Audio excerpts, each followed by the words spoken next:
चलिए अपने आत्मा के ज्ञान और ध्यान की ओर।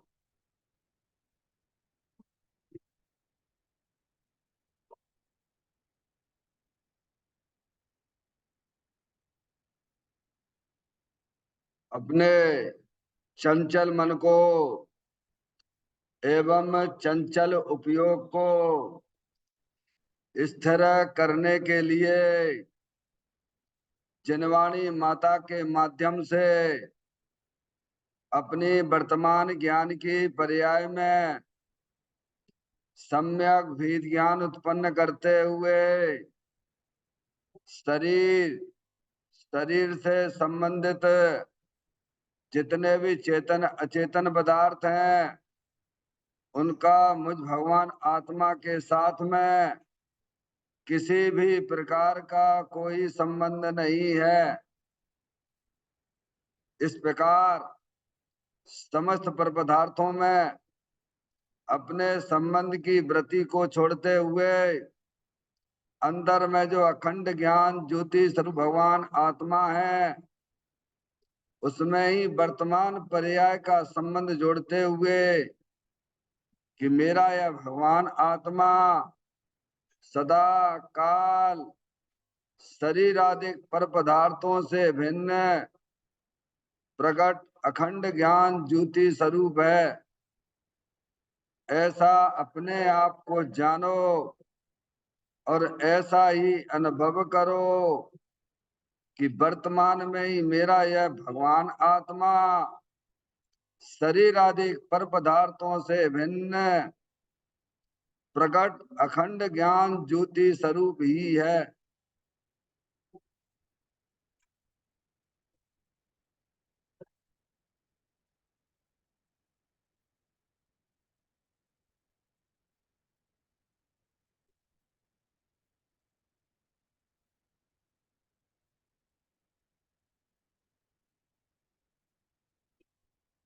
इसी प्रकार से संसार अवस्था में आत्मा की पर्याय में जो विविध प्रकार के पुण्य पाप के परिणाम दिखाई देते हैं वे समस्त परिणाम परद्रव्यों के लक्ष्य से होने वाले भाव हैं। वे हमारे आत्मा का स्वभाव नहीं है।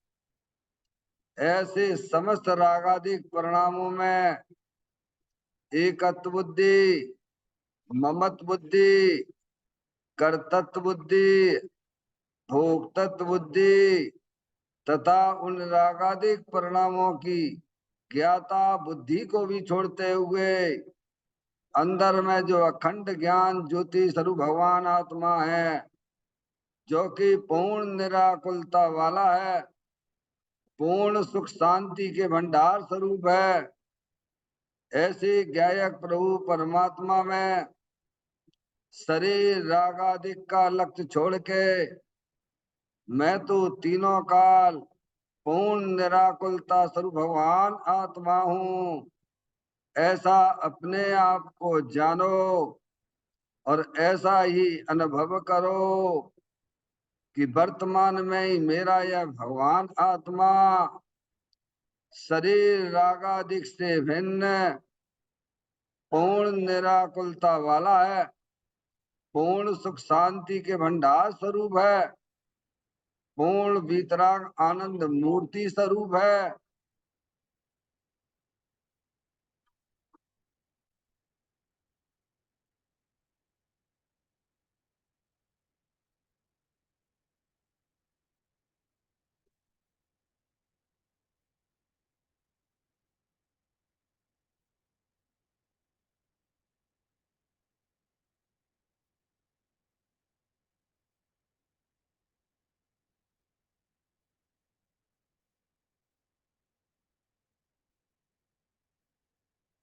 इसी प्रकार से संसार अवस्था में आत्मा की पर्याय में जो पर के लक्ष्य से होने वाला ज्ञान है वह परलक्षी ज्ञान भी हमारे आत्मा का स्वभाव नहीं है, वह तो इंद्रिय जनित ज्ञान है।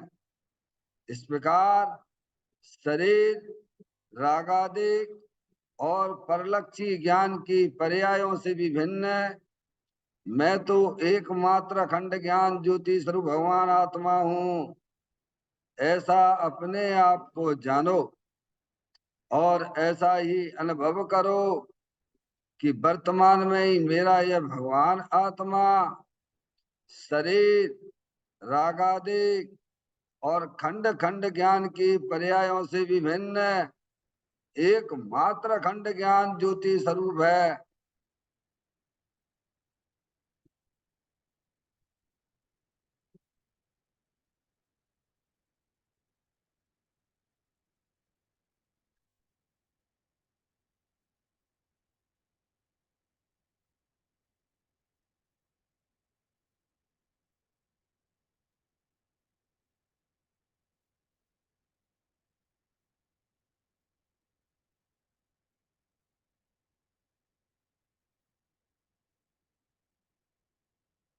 द्रव कर्म भाव कर्म नौ कर्म रहित शुद्धात्म स्वरूपो हम। मेरा ये भगवान आत्मा सदा काल शरीर आदि 9 कर्मों से भिन्न है। मेरा ये भगवान आत्मा सदा काल ज्ञानावरण आदि 8 कर्मों से भी भिन्न है। मेरा ये भगवान आत्मा सदा काल मूर आदेश भाव कर्मों से भी भिन्न है।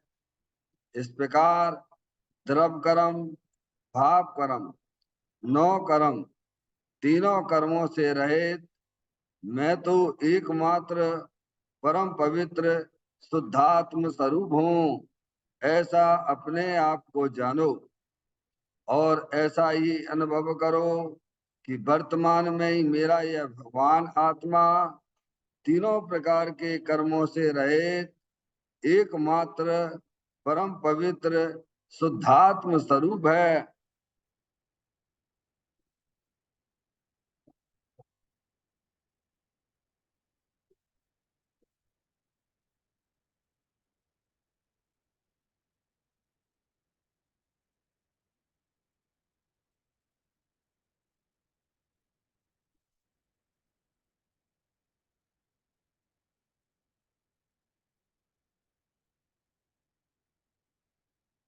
ओम नमः सिद्धेभ्या ओम नमः सिद्धेभ्या ओम नमः सिद्धेभ्या चिंतामणि सम स्वयं का चैतन्य तत्व महान है। निज का करूं मैं चिंतवन निज का करूं श्रद्धान में शुद्धात्मा ही देव है जो गुण अनंत निधान है। मैं स्वानुभव में देख लूं आत्मा स्वयं भगवान है। मैं स्वानुभव में देख लूं आत्मा स्वयं भगवान है। लिम्मण जान परिठिया कम कलंक डैवी अपाल दऊ जैन परूं ते पर मपड़ बेवी सब करम मल्लिका नाम से करवरु प्राप्त कर निज आत्मा जो लीन निर्मल ध्यान में नम कर निकल परमात्मा सब नाश कर घन गाति हरे अंत पद को पालिया कर नमन उन जिन देव को यह काव्य पथ अपना लिया। श्री योगसार जी नामक परम अध्यात्म ग्रंथ स्वाध्याय हेतु में विराजमान है। आज से 1400 वर्ष पहले इस महान पवित्र ग्रंथ की रचना दिगंबर संत योगेंद्र महाराज जी हुए हैं। उन्होंने इस महान पवित्र ग्रंथ की रचना की और उन्होंने इस ग्रंथ का नाम योगसार जी रखा। योगसार जी का सीधा सा अर्थ है मुक्ति के मार्ग में योग का मतलब जोड़ होता है। किसका किसके साथ में जोड़ करना? तो अरिहंत परमात्मा कहते हैं अंदर में जो अपना त्रिकालिक ध्रुव भगवान आत्मा जो सदा काल द्रव कर्म भाव कर्म नौ कर्म से रहित अखंड ज्ञान ज्योति स्वरूप है। ऐसी ज्ञायक प्रभु परमात्मा के साथ में अपनी वर्तमान शुद्ध ज्ञान की पर्याय का संबंध जोड़ने का नाम योग है, जिसे शास्त्रीय भाषा में सम्यक दर्शन सम्यक ज्ञान कहते हैं। और उस चेतन भगवान आत्मा में ही अपनी वर्तमान पर्याय को मग्न कराना, लीन करना, स्थिर करना, उसे सार कहते हैं। तो योग सार क्या हो गया? सम्यक दर्शन, सम्यक ज्ञान, सम्यक चारित्र वाली निर्मल पर्याय, पवित्र पर्याय जो अपने आत्मा के आश्रय से प्रकट होती है, इसे यहाँ योग सार कहते हैं। देखिएगा योग सार ग्रंथ के माध्यम से हम और आप यहाँ पर 39वें नंबर की गाथा का स्वाध्याय चल रहा है, जिसमें यही बताया जा रहा है कि आत्मा केवल ज्ञान स्वभावधारी है। समझ में? आत्म जो वस्तु है केवल ज्ञान स्वभावी है। हाँ? जैसे आपसे पूछा जाए भी शक्कर कैसी होती है, तो आपको केवल मिठास में ही होती है। समझ में? ऐसे ही जो आत्म वस्तु है वो अरूपी है, वो हमारे इंद्रिय ज्ञान का विषय नहीं है। अंदर चेतन भगवान आत्मा ज्ञान के भंडार स्वरूप वस्तु है। समझ में आया भैया? जिसमें ज्ञान ज्ञान ज्ञान ज्ञान निकलता रहता है ना, ऐसी चेतन अरूपी आत्म वस्तु अंदर है। सूरज है काय का है? प्रकाश के भंडार स्वरूप है। ऐसी अंदर जो चेतन आत्म वस्तु है अरूपी है। मैं भैया आप समझो कि हम जो इंद्रिय ज्ञान से उसे पकड़ लें, उसे जान लें, सो नहीं आएगा। अमूर्तिक है ना आत्मा, इंद्रिय ज्ञान का विषय नहीं है ना। उसे तो शास्त्र के द्वारा वस्तु स्वरूप को समझकर अपनी ज्ञान की पर्याय में निर्णय करना पड़ेगा, तब वह आत्म वस्तु पकड़ में आएगी। शुद्ध ज्ञान की पर्याय में वह आत्म वस्तु कब पकड़ में आएगी, कब उसकी दृष्टि होगी? तो भगवान कहते हैं कि जनवाणी माता में जो वस्तु स्वरूप बताया गया है उसका तुम सच्चा ज्ञान करो, उसका निर्णय करो।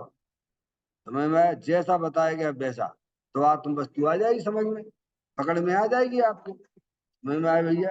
कि जो आत्म वस्तु है वो समय का ज्ञान के भंडार स्वरूप है, स्थायी वस्तु है, न कहीं आती है न जाती है। समझ आया भैया? आप जैसे घर से यहाँ आ गए, ये व्यवहार की बात है। परमात्मा से तो आप कहीं आए नहीं हो और कहीं गए भी नहीं हो। 4 गति 84 लाख योनियों में आपने भ्रमण किया, ये सब व्यवहार की भाषा है। आप सब लोग कौन है? आत्मा है। कौन है? कोई लड़का नहीं है, कोई लड़की नहीं है, कोई रागी द्वेषी नहीं है। समझे? चेतनेश्वर स्थायी वस्तु है। देखिएगा 23वें नंबर की शक्ति को पढ़िएगा। निष्कृत स्वभावी आत्मा निष्कंप रहता है सदा। का कैसा रहता है? कभी चलायमान नहीं होता, निष्कंप रूप से रहता है। समझ में आया भैया? अंदर जो चेतन वस्तु है ये निष्कंप है। आज तक इस आत्मा ने 4 गति 84 लाख योनियों में परमार्थ में से देखा जाए तो उसने भ्रमण किया ही नहीं है। स्वभाव की दृष्टि से अगर विचार करते हैं तो आत्मा निष्कंप ही रहता है। न चेतन वस्तु है ना, ज्ञान स्वभावी है ना, स्थिर वस्तु है ना। समझ में आया भैया? ये सब व्यवहार की भाषा है कि आप यहाँ से संबित शेखर जी चले गए, संबित शेखर जी से इंदौर आ गए, सोनागढ़ चले गए, ये सब व्यवहार की भाषा है। समझ में आया भैया? तुम तो निष्कंप स्वभावी भगवान आत्मा हो, ज्ञानेश्वर हो, अनंत शक्तियों के भंडार स्वरूप हो। आप थोड़ा सा विचार करिए, ये शरीर है, ये शरीर अनंत पुद्गल परमाणुओं का पिंड है। क्या है शरीर? और इसके हर समय परमाणु आ रहे हैं और जा रहे हैं, लेकिन आप चाहो कि हम इंद्रिय ज्ञान से इसको जान लें तो पॉसिबल नहीं है। उसे समझा जा सकता है। क्या कहा? जैसे यहाँ पर धूल उड़ रही है, समझ में आया भैया, पर हमें दिखाई नहीं दे रही है। जब सूरज की किरणें आती हैं तो आप समझ जाते हो, देखते हो तो एकाग्रता से देखते हो तो धूल उड़ती हुई दिखाई देती है। समझ में आए कि नहीं आए भैया? ऐसे ही जो अपना जो शरीर जो है, ये अनंत पुद्गल परमाणुओं का पिंड है। समझ में आया भैया? इसके हर समय पुद्गल परमाणु आ रहे हैं और जा रहे हैं। अगली बात में पहला पाठ, अपने चेतन भगवान आत्मा जो ज्ञानानंद स्वरूप है, अनंत शक्तियों के भंडार स्वरूप है। समझ में आया भैया? उसको समझो।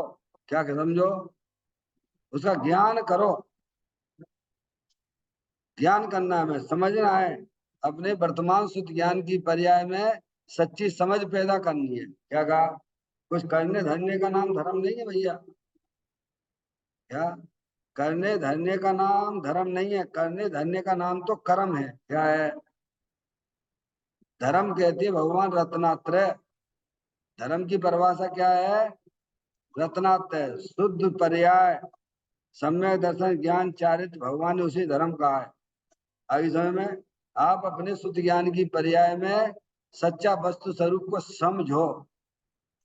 क्या समझना है? कि ये शरीर जो है हमारे पास संयोग में अनादिकाल से कोई ना कोई शरीर रहा है। समझ में आया भैया? अंदर 8 कर्मों की रचनाएं भी हैं, और एक एक और शरीर है मूल देश वाला, जो तुम्हारी अज्ञानता से पैदा होता है। क्या कहा? वो भी अस्थाई है। और अंदर जो चेतनेश्वर भगवान आत्मा ज्ञानेश्वर है, अनंत शक्तियों के भंडार स्वरूप है, ना कभी जन्मता है और ना कभी मरता है। समझ में आया भैया? तो इस शरीर जो है अनंत पुद्गल परमाणुओं का पिंड है। क्या है ये शरीर? अरे शरीर में कोई स्थायी वस्तु है कि नहीं है भगवान? है। थोड़ा अपने शुद्ध ज्ञान की पर्याय में एनालिसिस तो करो। अगर तुम्हें वर्तमान में सुखी होना हो, अपने आत्मा की दृष्टि करना हो, मोक्ष मार्ग में गमन करना हो, तो सबसे पहले भेद ज्ञान करो। अपने शुद्ध ज्ञान की पर्याय में भेद ज्ञान की ज्योति जलाना पड़ेगी। चाहे कितनी भगवान की पूजा कर लो, भक्ति कर लो। समझ में आया भैया? अनंत काल तक भगवान के सामने सीधे उल्टे खड़े हो जाना, लेकिन वस्तु स्वरूप को जब तक तुम्हारे ज्ञान में फिट नहीं होगा, तब तक ऐसे ही जन्म मरण करते रहोगे। समझ में आ गई भैया? तो कहते हैं अंदर जो चेतन भगवान आत्मा है, ज्ञान स्वभावी है, ज्ञान के भंडार स्वरूप वस्तु है, स्थायी है, और वो तुम हो। समझ में आया भैया? थोड़ा शांति से बैठो भैया, थोड़ा विचार करो, है कि अंदर स्थायी वस्तु कौन सी है? ये शरीर स्थायी वस्तु है कि कर्म स्थायी वस्तु है कि रागादिक परिणति स्थायी वस्तु है कि ज्ञानेश्वर भगवान आत्मा रूपी अनंत शक्तियों के भंडार स्वरूप वो स्थायी है? हैं? तो उसको निर्णय करो। आनंद स्वरूप वस्तु है। बिना निर्णय की गाड़ी चल रही है। वैर मुख्य भगवान भी मिले, अरियंत परमात्मा भी मिले। समझ में? अभी हमको बताते हैं कि अंदर चेतन भगवान आत्मा इंद्रिय आनंद स्वरूप है, सुख शांति के भंडार स्वरूप हो। तुम मनुष्य नहीं हो, तुम स्त्री नहीं हो, तुम रागी द्वेषी नहीं हो, तुम तो चेतनेश्वर भगवान आत्मा हो, भंडार स्वरूप हो।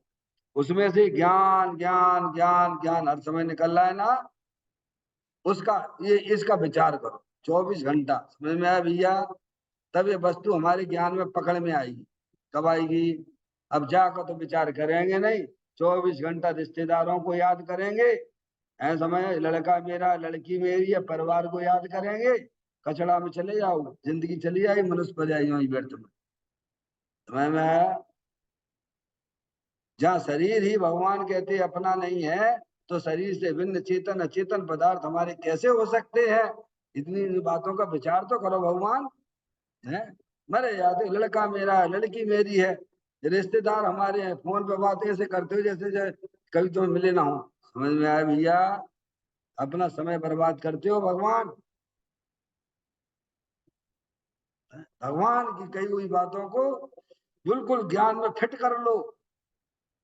द्वादशांग का सार यही है कि अपना चेतन भगवान आत्मा सदा काल 9 कर्म से भिन्न है, सदा काल ज्ञान वर्णादि 8 कर्मों से भिन्न है, सदा काल मूराग देश के परिणामों से भिन्न है। ज्ञानेश्वर भगवान आत्मा आनंद मूर्ति स्वरूप है, स्थायी वस्तु है।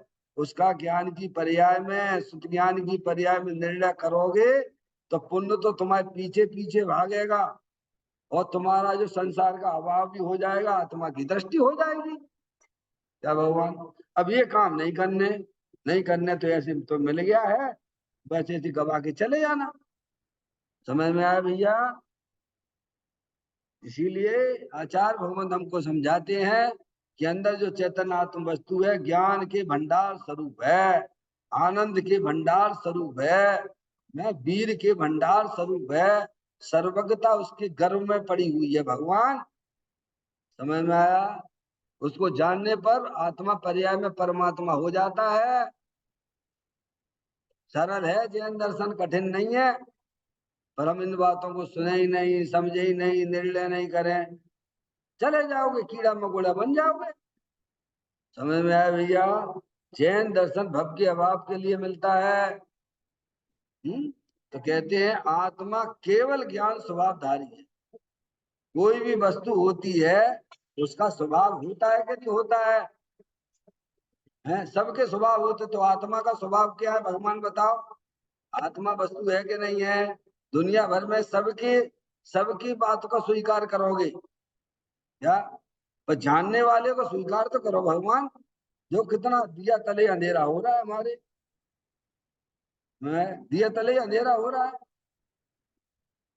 जिसके प्रकाश में हमने पूछा, एक का इंटरव्यू हुआ एक बच्चे का, है जाते नहीं बच्चे, हम लोग भी गए थे। अंग्रेज अब इंटरव्यू में कोई जरूरी थोड़ा कि जो तुमने पढ़ा हो वही पूछा जाए, नहीं आई समझ में? इंटरव्यू में कोई जरूरी थोड़ा जो तुमने कोर्स पढ़ा वही पूछा जाए, उसने ले लिया इंटरव्यू। नहीं, अच्छा एक काम करो, एक कॉपी लो और पेन लेके अंदर चले जाओ कमरे में, और ये लिख के लाओ कि इस कमरे में क्या क्या चीजें हैं। ये भी गजब का इंटरव्यू है। चला गया बच्चा, सब चीजें लिख के आया बाहर। उसने नेक देखा, वहीं बैठ जाओ, जाओ गायब हो जाओ, जाओ। अरे साहब क्या, अब गलती तुम्हें बताएंगे बाद में, अभी तुमने पढ़ तो लो साहब ने, सभी तो लिखो है, बस जाओ आउट। ऐसे कई बच्चे आए और आउट करता चला गया वो। समझ में आया भैया? तो बाद में पूछा उन बच्चों ने कि साहब क्या गलती थी हमारी, आपने पढ़ा भी नहीं है और हमको कर दिया बाहर। क्या कुछ तो बताओ, आप पढ़ते ही नहीं हो, हम लेके आए और आपने देखा, चलिए याद करो। ये अच्छी बात है, ये है। तो उन्होंने कहा आओ बच्चों हम तुम्हें सिखा बताते हैं। तुमने यहाँ प्रकाश लिखा है क्या? जिस प्रकाश के है, जिस प्रकाश में अन्य वस्तुएं जानी जा रही हैं वो चीज कहाँ है? कि सर मैंने लिखा तो था, क्यों कहता है हाँ वो तो मैंने लिखा ही नहीं है प्रकाश। समझ आया? ट्यूबलाइट लिखे, समझ में आया भैया? टेबल लिखे, सब चीजें लिखता गया, और किसी को थोड़ा होगा समझदार, उसने प्रकाश भी लिख दिया, लास्ट में लेके बीच में लिख दिया, सब फेल होते चले गए। अरे सबसे पहले तो प्रकाश ही लिखना चाहिए था, तूने लिखा भी तो कौन से नंबर पे लिखा ये बता।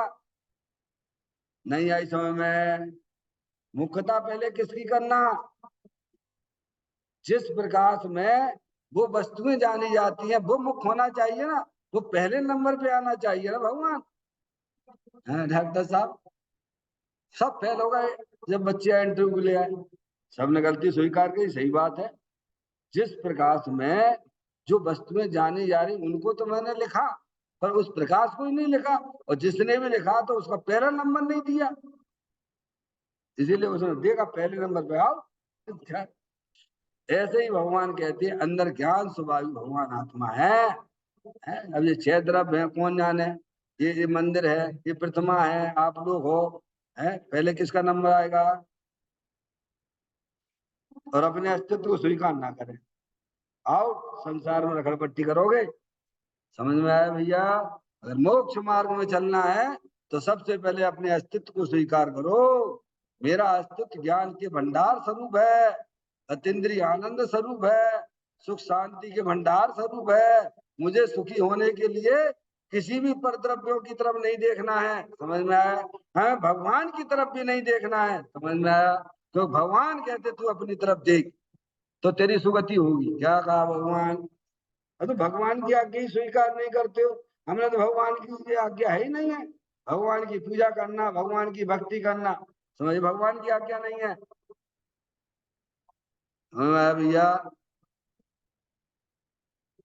शंबे शंकर जी की यात्रा करना भगवान की आज्ञा नहीं है। भगवान की तो एक ही बात कहना है उन्हें कि तू अपनी तरफ देख, जानने वाले को जान, अंदर ज्ञान के भंडार स्वरूप वस्तु है। अरे इतना इतना गजब का लिखा हुआ है भैया ग्रंथों के अंदर। अभी तो पूज्य गुरुदेव श्री के प्रवचन सार चलता है तो अध्याय में सुबह समझ में आया भैया। 74 नंबर की गाथा में आचार्य कुंद देव ने लिखा है, जो पुण्य करता है वो संसार में रखड़ पट्टी करता है। क्या कह रहे, पाप वालों की तो बात ही नहीं करना मंदिर में।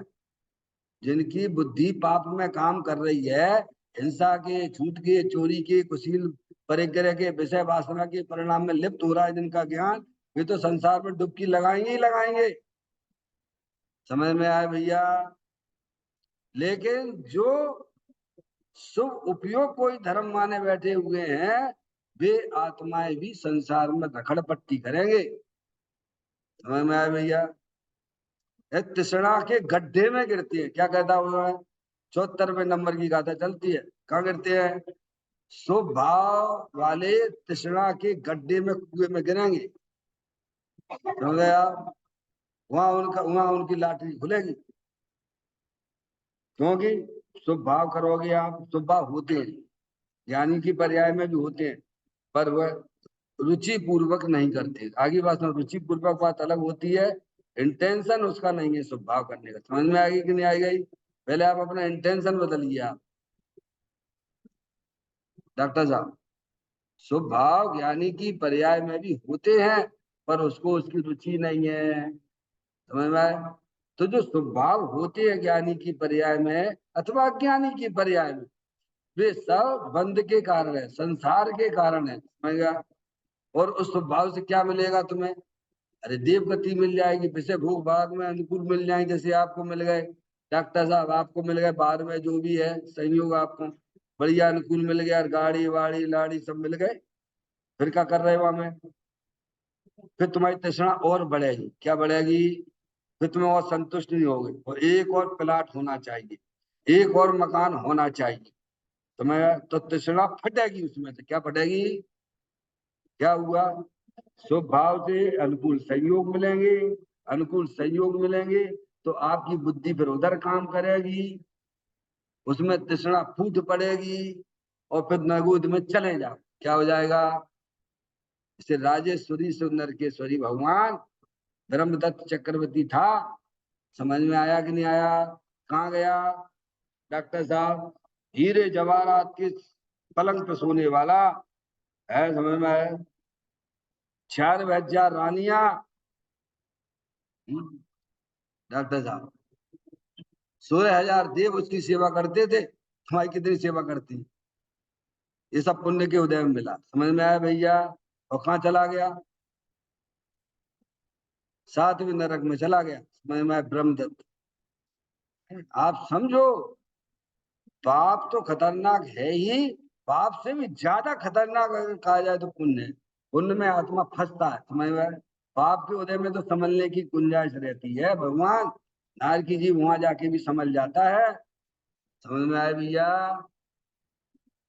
इसीलिए यहाँ कहते हैं, एक बार अपना चैतन्य जो भगवान आत्मा है, आत्म वस्तु कैसी है? तो कहते आत्मा केवल ज्ञान स्वभावधारी है, स्थायी वस्तु है, ना कहीं आती है ना कहीं जाती है। ये शरीर जो है ये जड़ है, अनंत बुद्धगल परमाणुओं का पिंड है, और अंदर जो कर्मों की रचना है वह भी जड़ है। कर्म की सत्ता है, पर वे जड़ है, और वे भी आने जाने वाले हैं। और जो रागादिक परिणतियां जो परद्रव्य के लक्ष्य से मोराग देश के परिणाम होते, वे भी आने जाने वाली चीज है। अंदर चेतन भगवान आत्मा जलल ज्ञान ज्योति स्वरूप है, सुख शांति के भंडार स्वरूप है। भगवान कहते उसका ज्ञान करो, उसका निर्णय करो, उसका श्रद्धान करो कि मैं आत्मा हूं, मैं मनुष्य नहीं हूं, मैं स्त्री नहीं हूं। समझ में आया भगवान? ऐसा अंतर्मुख होके अपने ज्ञान की पर्याय की में उसकी दृष्टि करो। अभी हमने बता दिया आपको, इसमें है, बोलो इसमें है कि नहीं है, भगवान की फोटो है कि नहीं है इसके अंदर। अब आपको विश्वास तो करना पड़ेगा, और नहीं करोगे तो खेलो कबड्डी जाएगा। समझ में आएगी? आई? मैं आपसे कह रहा हूं ना, इसमें है ना, तो आपका कर्तव्य क्या बनता है? ज्ञान किया आपने और फिर श्रद्धा भी की। पंडित जी साहब कह रहे गलत तो कह रहे जी, देख तो लो है कि नहीं है। जो देखते हैं उन्हें दिखता है, जो नहीं देखते हैं, जो अवहेलना करते, तो ऐसे चले आते दरवाजे से बाहर। समझ में आया भैया? ऐसे ज्ञानी हमें समझाते हैं अंदर चेतन भगवान आत्मा रूप ही है, ज्ञान के भंडार स्वरूप है, अनंत शक्तियों के भंडार स्वरूप है। तुम अपने आप को अनादिकाल से शरीर रूप देखते चले आ रहे हो, तो तुम्हारी पर्याय भाव मरण हो रहा है। रागादेश परिणतियां होती हैं, अपने स्वकाल में होती चली जाती हैं। तुम तो स्थायी वस्तु हो। समझ में आया भैया? जो हमारी आत्मा में राग होता है वो कर्म के कारण से नहीं होता है। आगम में जो लिखा हुआ है वो व्यवहार का कथन है। निश्चय का कथन तो राग अपने स्वयं काल में होता है, निश्चय का कथन है। आगे समझ में? तो कहते हैं अंदर जो चेतन भगवान आत्मा है, ज्ञान स्वभावी है। समझ में? ऐसा है, आत्म वस्तु है कि नहीं है? डॉक्टर साहब वो अपने थे ना, क्या नाम है, छुल्लक, धर्मदास जी छुल्लक, उन्होंने अपनी पुस्तक में लिखा। वो तो बाद में है, उनके गुरु ने कहा, उन्होंने पूछा कि भगवान कहाँ पर है, समय से कर दिया, चले अबे बैठे ऊपर। कहाँ? क्या कहा? ऊपर चले अबे बैठे भगवान, पार्श्वनाथ भगवान, चले जाओ वहां पर। गया, 9 किलोमीटर चढ़ा, 9 किलोमीटर परिक्रमा दी, 9 किलोमीटर नीचे उतरा, 12 साल तक ऐसे चलता रहा खेल उनका। और फिर बाद में भगवान तो मिले ही नहीं हमें। तो उनके गुरु अंधा है क्या, जानने वाले को नहीं जानता है? अरे वही तो भगवान है, भगवान। क्या डॉक्टर साहब? अरे आंखें खुल गई उनकी, ज्ञान के नेत्र खुल गए। हमें में आया भैया, अंदर स्थायी वस्तु ज्ञान के भंडार स्वरूप है ना। कि याद अब दृष्टि किया हमारी कि देखो पहले हम घर में थे, अब मंदिर में आए गए। कहाँ आए गए तुम? तुम गए हो आए हो, तुम गए आए हो क्या डॉक्टर साहब? आते जाते हो क्या? जैसे क्या होता है, एक ट्रेन है, एक ट्रेन में बैठे हुए हो आप, और बाजू से निकल गई दूसरी ट्रेन। आपकी दृष्टि कहाँ पर है? चलती हुई ट्रेन पे। तो क्या लगता है डॉक्टर साहब, अब भेद ज्ञान की जरूरत है कि नहीं है? बोलो भगवान। क्या कहा? आप बैठे अपनी गाड़ी में और आपकी दृष्टि बढ़ गई चलती हुई ट्रेन पे, तो आपको क्या लग रहा है? चल रही है। वहीं खड़े हो अपनी जगह पे, तो कैसे मालूम पड़ा कि हमारी ट्रेन नहीं चल रही? तो स्थायी वस्तु को देखोगे तो स्थिति का ज्ञान हो जाएगा। समझ में आया? ऐसे अनादिकाल से हमारी संयोग की दृष्टि है, हमारी पर्याय की दृष्टि है। तो हमें ये लगता है कि भाई साहब क्या है, शरीर मैं चला, मैं राग करने वाला हूँ। समझ में आया? ये गलत धारणा है। तुम तो ज्ञान के भंडार स्वरूप वस्तु। समझ में आया भैया? ये आने जाने वाली चीज से हमारा कोई संबंध नहीं है, कोई संबंध नहीं। सबसे संबंध तोड़ दीजिए, और एक संबंध बनाने लायक तो अपना चेतन भगवान आत्मा है, जो सदा काल हमारे साथ में रहता है, जिसने कभी साथ छोड़ा नहीं। निगोद में थे तब भी साथ नहीं छोड़ा है, अभी भी साथ नहीं छोड़ रहा है, और इन फ्यूचर में भी कभी साथ आपका छोड़ेगा नहीं। ऐसा चेतन भगवान आत्मा जलल ज्ञान ज्योति स्वरूप है, अनंत शक्तियों के भंडार स्वरूप है। भगवान कहते उसका ज्ञान करो, उसकी दृष्टि करो, उसका अनुभव करो, तो तुम्हारे पर्याय में होने वाले सारे दुख स्वाहा। ऐसा वर्ग चढ़ा ले एक दफे। क्या भगवान? पाठ करते हैं 39वें नंबर की गाथा का। यदि चाहते हो मोक्ष सुख तो योगियों का कथन ये, हे जीव केवल ज्ञान में निज आत्मा को जान लो। अगर मोक्ष सुख चाहिए, चाहिए कि नहीं चाहिए? नहीं साहब, मोक्ष सुख के लिए तो कपड़े उतारना पड़ेगा डॉक्टर साहब, मुनि बनना पड़ेगा। तो फिर गलत लाइन पे गए, तुम फिर गलत लाइन पे चले गए डॉक्टर साहब, फिर गलत लाइन पे चले गए। अरे मोक्ष का सुख लेने के लिए आपको बिल्कुल कपड़े उतारने की जरूरत नहीं है। समझ में आया भैया? ये ऐसा धर्म है ये, क्योंकि अंदर भगवान आता मोक्ष स्वरूप ही है डॉक्टर साहब, मोक्ष स्वरूप ही है। अंदर दृष्टि कर लो, भगवान अपने भगवान आत्मा मोक्ष जैसा सुख मिले। जब ही जिए आत्म जाने, तब ही जिए शिव सुख खाने। समझ आया? अंतर की दृष्टि करना पड़ेगी, भगवान अंतर की दृष्टि बिना वेद ज्ञान के ना होगी। चाहे कितनी भगवान की मालाएं जप लो, जब भी है अनंत बात जब भी है। समझ में आया भैया? इसके अगले पॉइंट पर विचार करते हैं अपन। आत्मा देह से भिन्न मात्र केवल ज्ञान की मूर्ति है। यहाँ देह कहने से राग आदि सब पर में आ जाते हैं। सर्वथा चैतन्य प्रभु केवल ज्ञान स्वभाव को धरने वाला ज्ञान स्वभावी है। किसकी बात चल रही है? भगवान आत्मा की बात चल रही है यही तो चक्कर है, आत्मा की नहीं चल रही। अरे तुम आत्मा ही हो, मेरी बात चल रही है। किसकी बात चल रही है? तो मेरापन क्यों नहीं आता? अब मेरापन आए तो जैसे कि हम इस शरीर को ही अपना मेरा माने बैठे हैं, तो कैसे लगे? नहीं आई समझ में?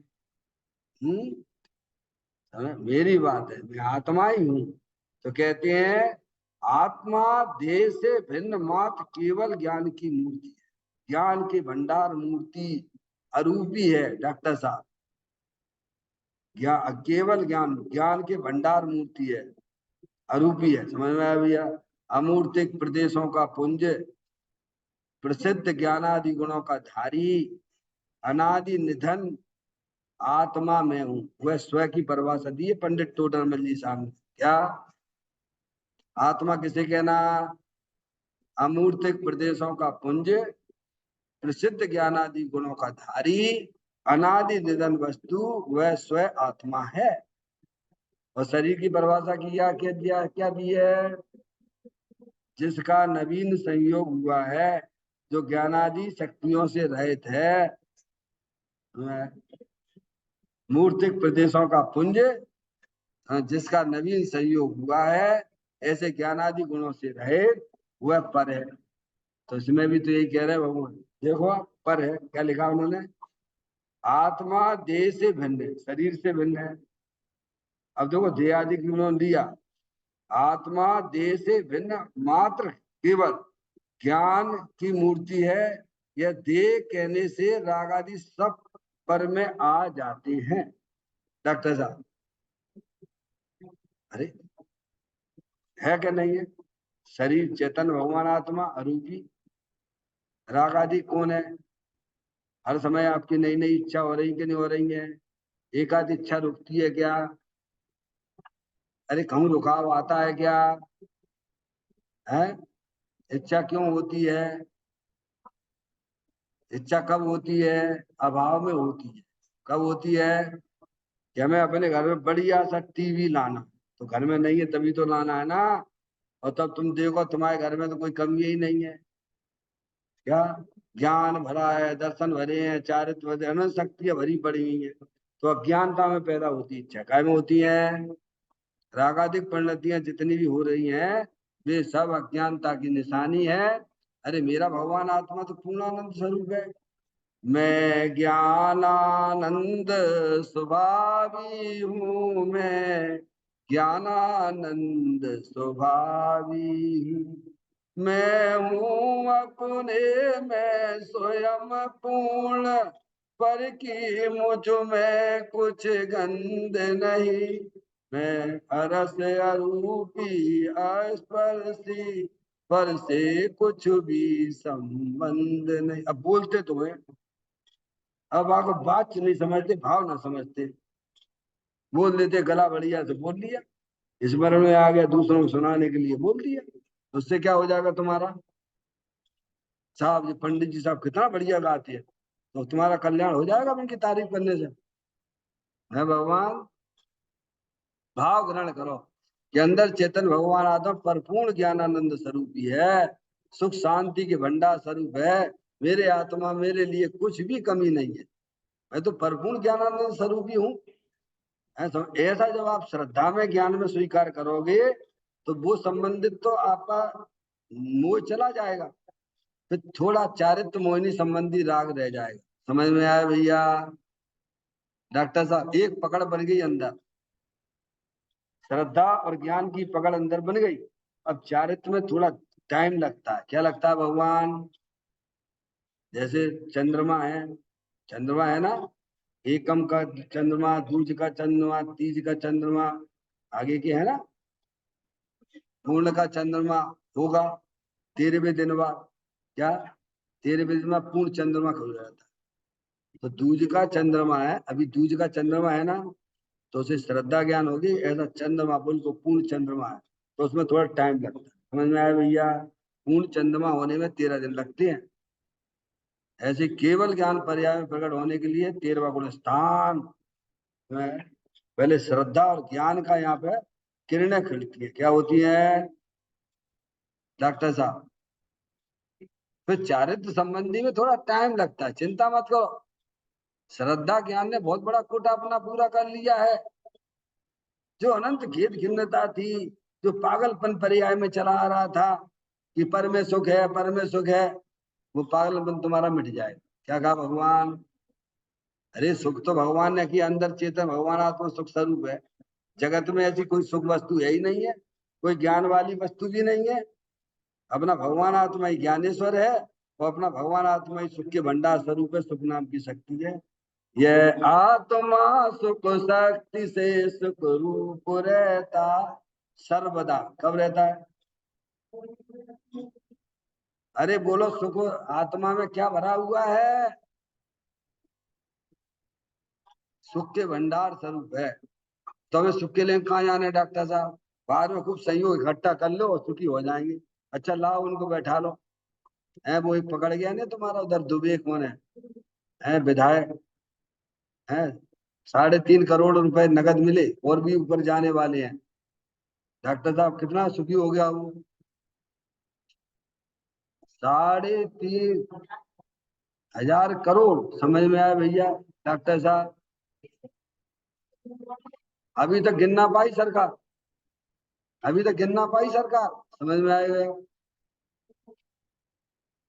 जो भी है समझ में आई। अब उससे पूछो मैंने क्या किया जिंदगी भर तक। वो पुण्य करा के पाप करा के धर्म किया, मुझे बताओ ईमानदार। देखो इन चीजों को देख के हमें थोड़ा हर की शिक्षा लेना चाहिए। तो हम हमारी दौड़ जिधर चल रही है, उस दौड़ पे कुछ लगाम लग रही है कि नहीं लग रही है? इतने करोड़ों रुपए उसने पाप में कमाए, झूठ से मायाचारी से जैसे भी करे, परिणाम कहाँ जाएगा? सबको पता है। समझ में आया भैया? है उसका फल तो ये 4 गति 84 लाख योनियों में जन्म मरण करना ही है। अब उसके सामने वो चीज जा रही है। पहले माने सुख देखा था, है, और अब उसके सामने से जा रही है। अब क्या हालत होगी बोलो भगवान? कौन सा ध्यान होता होगा उसे? आर्त ध्यान होता है। समझ में आया भैया? तो पर पदार्थों से बिल्कुल प्रेम मत करो। सबसे पहला पाठ, प्रेम करने योग्य तो भगवान कहते हैं अंदर तेरा चेतन भगवान आत्मा है, उसे तुम पहचानो, उसे ही प्रेम करो, जिसका कभी अभाव ही नहीं होता है। इसीलिए ज्ञानी देखो चौथे गुण स्थान में सिद्धि रिद्धि वृद्धि दिखे घट में प्रगट सदा, अंतर के लक्ष्य सो झांची लक्ष्य पति है, दास भगवंत के उदास रहे जगत सो, ऐसे सुखिया सदैव सम खिति है। बोलो बनारसी दास जी। समझ में आया भैया? ज्ञानी जीव जिसके जो है 9 पुत्र हैं और 3 शादियां, वही कितने हो गए? 12 के 12 उसके सामने चले गए, तो भी उसकी पर्याय बिल्कुल शिकंजे नहीं आई। पर्याय में आनंद ही आनंद, आनंद ही आनंद। और जिसके करोड़ों चले गए उसकी पर्याय में क्या हो रहा होगा? समझ में आया? आश्रम ऐसा घनघार। समझ में आया भैया? पर द्रव्यों की पकड़ छोड़िए, अंदर में रागादिक परिणतियों की भी पकड़ छोड़ना है। पकड़ बनानी है तो अंदर चेतन भगवान आत्मा ज्ञानेश्वर है, ज्ञान की भंडार स्वरूप वस्तु है, उसकी पकड़ बनाइए। और वह बिना भेद ज्ञान के नहीं हो सकती। समझ में आया भैया? बिना वस्तु स्वरूप का ज्ञान निर्णय के बिना नहीं हो सकती है। तो कहते हैं दे कहने से, यहाँ दे कहने से राग आदि सब पर में आ जाते हैं। क्या कहेंगे? परद्रव्य तो पर है ही, शरीर तो परद्रव्य है ही, शरीर से भिन्न जितने भी चेतन अचेतन पदार्थ वे तो परद्रव्य है ही, पर उनको अपना जानना मानना जो मिथ्याद वाला परिणाम वो भी परद्रव्य है, और उनके लक्ष्य से जो राग आदि हमेशा होते रहे हैं वे भी राग आदि ही पर है डॉक्टर साहब। और ऊपर जो अपन ने वेद ज्ञान पढ़ा था इस 38वें नंबर की गाथा में, आचार्य भगवंतों ने ज्ञानियों ने वो पर्याय एक समय की है, निर्मल पर्याय जो अपने आत्मा के आश्रय से प्रकट होती है, वह भी अपनी आत्मा की अपेक्षा से पर द्रव्य है, पर भाव है। समझ में आया भैया डॉक्टर साहब? कितना भेद ज्ञान की जरूरत है, कितना निर्णय करने की जरूरत है। ये शरीर रागादिक तो पर है ही, लेकिन एक एक समय की जो पर्याय उत्पन्न विध्वंसी है, समय में वो अपने त्रिकालिक ध्रुव भगवान आत्मा की अपेक्षा से वह भी परद्रव्य है।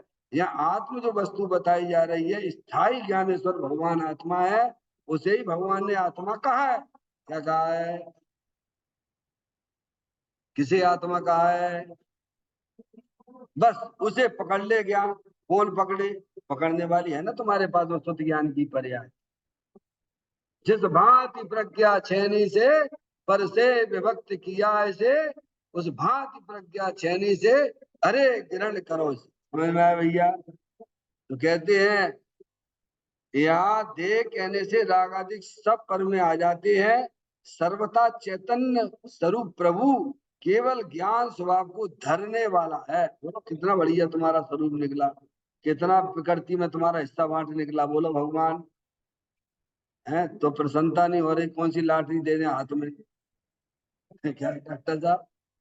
वो लॉटरी खुल जाए 1 करोड़ की तो खुश होता है, बाहर तो ले जाएगी सरकार उठाएगी। और फिर रौद्र ध्यान करना, आद्र ध्यान करना, और क्या करते हो? बाहर में सहयोग मिल गया तो रौद्र ध्यान करने लग जाते हो, और चला गया तो आर्द्र ध्यान करते हो। और ये है सर्वथा चैतन्य स्वरूप प्रभु केवल ज्ञान स्वभाव को धरने वाला, केवल ज्ञान स्वभाव को है, ज्ञान के भंडार स्वरूप है। ज्ञान स्वभाव ही है। कैसा है? जो अंदर चेतन वस्तु है वह उससे कनेक्शन जोड़ लीजिए आप। यहाँ एक बार स्थायी वस्तु को पहचान कर उसकी दृष्टि करो, उसका आश्रय लो। अनादि काल से हमारी आपकी जो पर्याय है ना, काय के सारे बैठी है, किन के सारे बैठी है डॉक्टर साहब? ये लड़का बड़े हो जाएंगे हैं तो हमारी देखभाल करेंगे, मूर्खों 1 नंबर के छठे चढ़ा। कोरोना तुम्हारे सामने गया अभी, किन के सारे बैठे हो? भगवान कह रहे शरीर के सारे हुए बैठ रहे तुम्हें तो। समझ में आया भैया? शरीर के सारे भी ना बैठना है, केवली भगवान देखो किनके सारे बैठे हुए हैं।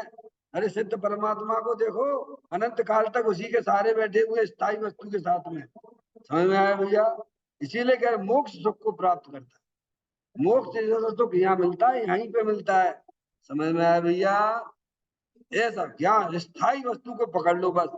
वेद ज्ञान के है ना, थोड़ा शांति से बैठो कमरे में, जहाँ में टीवी ना हो, जहाँ में मोबाइल ना हो, सबसे कनेक्टिविटी का बंद करके, और फिर देखो, फिर आप चिंतन करो, विचार करो आपका उपयोग कहाँ जाता है। पर की तरफ जा रहा है तो समझ लेना चाहिए कि अभी अंदर कुछ चल रहा है, गड़बड़ सड़बड़ है। समझ में आए भैया? आपने पर के साथ संबंध जोड़ के बैठे हुए हो, और ज्ञानी सबके साथ संबंध तोड़ के बैठ गया। उसने तो एक अपने चेतन भगवान आत्मा के साथ संबंध जोड़ा है, तो कहीं भी रहता है उपयुक्त तो बस वही वही पकड़ के बैठ गया। जैसे सर्प होता है ना, सर्प होता है ना, मणिधारी सर्प होता है ना डॉक्टर साहब है। वो जहां तक शिकार करने जाता है, जहां तक उस मणि रख देता है इधर, और जहां तक जाता है, जहां तक प्रकाश होता है वहीं तक जाता है। तो वहां उसकी दृष्टि में वो मणि है। क्या है? बाहर दिखेगा कि शिकार करने जा रहा है, और दृष्टि उसकी उस मणि के ऊपर है। ऐसे ही ज्ञानी व्यवहार में सब जगह सब जगह सब जगह जाते हुए दिखाई देंगे, लेकिन दृष्टि में एक जाएगा, क्योंकि ये अंदर स्थायी वस्तु है। इसको जानने से, इसकी दृष्टि करने से पर्याय में होने वाले सब दुख विलय को प्राप्त होते रहते हैं। इसीलिए कहते हैं अपनी आत्मा को जानो। अंदर चेतन भगवान आत्मा ज्ञानानंद मूर्ति स्वरूप है, परिपूर्ण है। समय इस प्रकार से चर्चा को आगे अपन लेंगे। अभी अपना समय निज निधि निज में बताई, यह अनंत अनंत उपकार है, उसके लिए जिन वाणी माँ को वंदना सतवार है, वंदना सतवार है। नौ